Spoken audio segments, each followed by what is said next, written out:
Joe Biden is the candidate right now and the nominee. We heard that from all of the Democrats yesterday.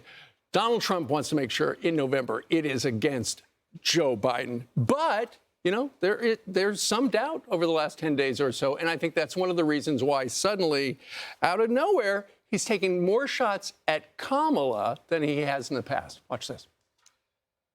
I think they probably think I'm going to be announcing that Marco is going to be vice president. I have a great idea. How about no tax on tips? Marco, you're going to vote for it, I hope. Well, you may or may not be there to vote for it, but you'll be involved. But whatever else can be said about crooked Joe Biden, you have to give him credit for one brilliant decision, probably the smartest decision he's ever made. He picked Kamala Harris as his vice president.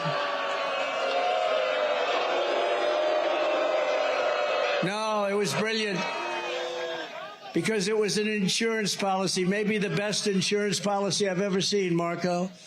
If Joe had picked someone even halfway competent, they would have bounced him from office years ago, but they can't. And I don't think Kamala Harris's California socialism is going to go down well with the people of Doral, the people of Miami, or the people of Florida.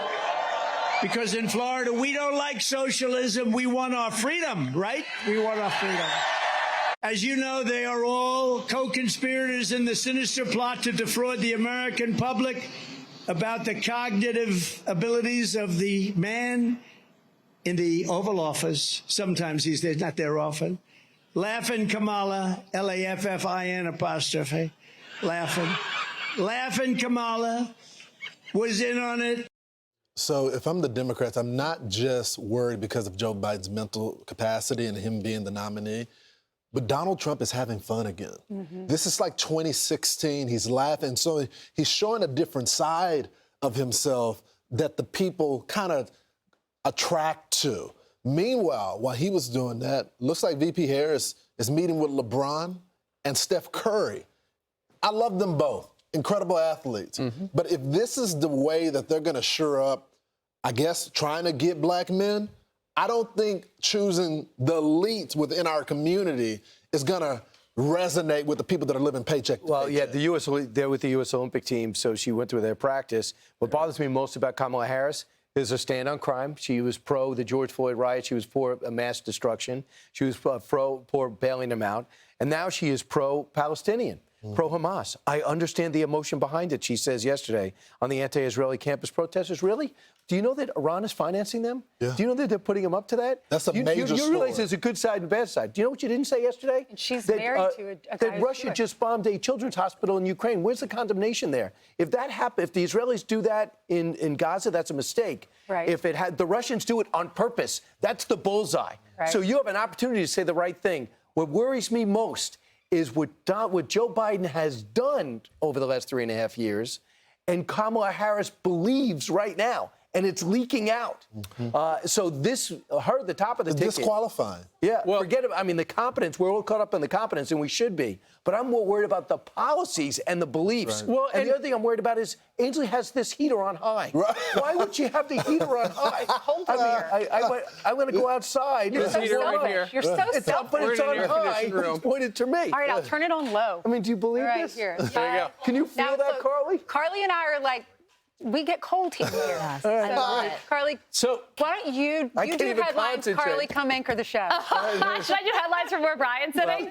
I think that Rachel really wants us to read this quote. Okay. Indeed. So she was speaking to the magazine The Nation.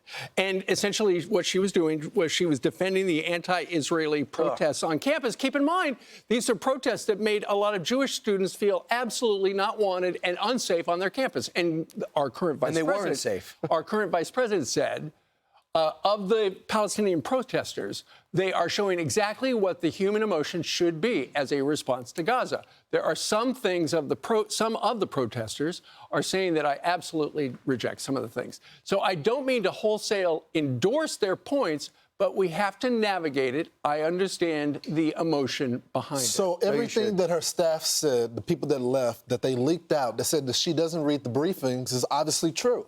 DNI, as Brian noted, released out a briefing yesterday that they made public for us that Iran is funding some of these protesters. So either she didn't read it or she's complicit with it.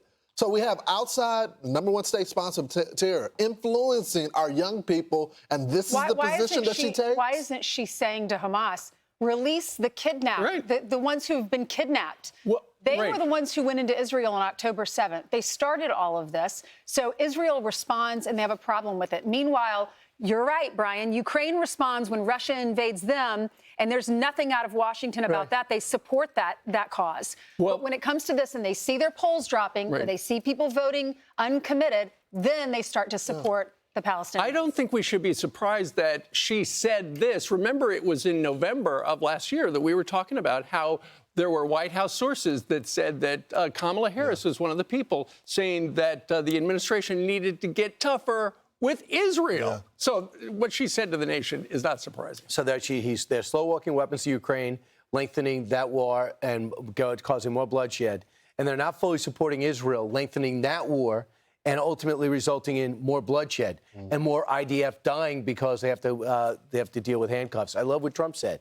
Get it over with quick because Israel's losing world support. But the fact is they have to lengthen everything because we're slow-walking weapons and limiting their offensive capabilities. All right. I'm Steve Doocy. I'm Brian Kilmeade. And I'm Ainsley Earhart. And click here to subscribe to the Fox News YouTube page to catch our hottest interviews and most compelling analysis.